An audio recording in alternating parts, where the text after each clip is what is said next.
Guys এই panther নাকি হয়েছে বনের রাজা। তো কিভাবে কেমন কি দেখতে থাকুন এবং শেষে মজা আছে। গাইজ এই ঝন্টু আর মন্টু বনে আসতেছে পশু শিকার করার জন্য। ঝন্টু একটা ফাঁদ পেতে বলে এখানে ভাল্লুক না বাঁধলেও ভাল্লুকের নানি অবশ্যই বাঁধবে। ঝন্টুকে মন্টু বলে আমার ফাঁদে তোর থেকে বড় প্রাণী কাঠবিড়ালি বাঁধবে। এবার ঝন্টু বলে আমার ফাঁদে বোকা প্রাণী শিয়াল বাঁধবে। যা শুনে মন্টু বলে আমার ফাঁদে সবচেয়ে বড় প্রাণী হাজারু বাঁধবে। এদিকে জঙ্গলে একটি প্যান্থার আসে পিকনিক করার জন্য। অনেক খোঁজাখুঁজি করার পর তার মনের মতন একটা জায়গা পায়, তাই তার থলি থেকে রেডিমেড চা ও নাস্তা বের করে। যাই হোক, শান্তি মতো বসে চাতে একটু চুমুক দিতে যাবে এমন সময় তখন সে ঝন্টু আর মন্টুকে যেতে দেখে। তখন সে ভাবে আমি এদেরকে শিক্ষা দেওয়ার জন্য আসল পুরুষ মানে সুপার হিরো প্যান্থার হবো। प्यारी समझ गई। ঝন্টু এবং মন্টুকে শিক্ষা দেওয়ার জন্য সে বাঁশি বাজাচ্ছিল এবং তাকে ফলো করতেছিল এক জাক কচ্ছপ। বুঝলাম না এই মানে হ্যামিলিয়নের বাসিরা নাকি আসল পুরুষ।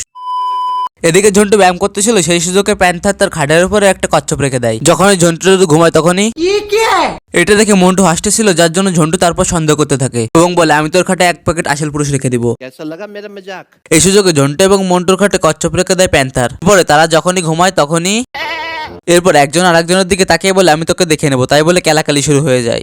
যাই হোক, তারা যখন ঘর থেকে বের হয় তারা তখন প্যান্থারের পায়ের ছাপ দেখতে পায় এবং প্যান্থারকে খুঁজে বের করার জন্য তাদের পোষা কুত্তাকে ডাক দেয়। কুত্তা নিচের ফুটপ্রিন্ট শুকে বলে এটা প্যান্থার। ঝন্টু আর মন্টু যেটা শুনে অনেক খুশি হয়ে যায় এবং ভাবে এবার প্যান্থার ধরবো। কুকুর প্যান্থারের ফুটপ্রিন্ট শুকে সামনের দিকে যেতে বলে, আর সামনের দিকে যাওয়া মাত্রই এত বলে একটা কচ্ছপের জ্বালা বাঁচতেছিল না। এবার দেখুন কতগুলো।